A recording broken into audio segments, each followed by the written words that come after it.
My party and I were disappointed and surprised to find that the present government has taken no action on the governor's son who had meted out violence to a government officer. We were deeply shocked by this.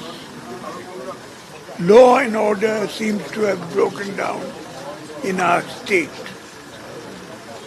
When I was in government, ministers, MLAs, MPs,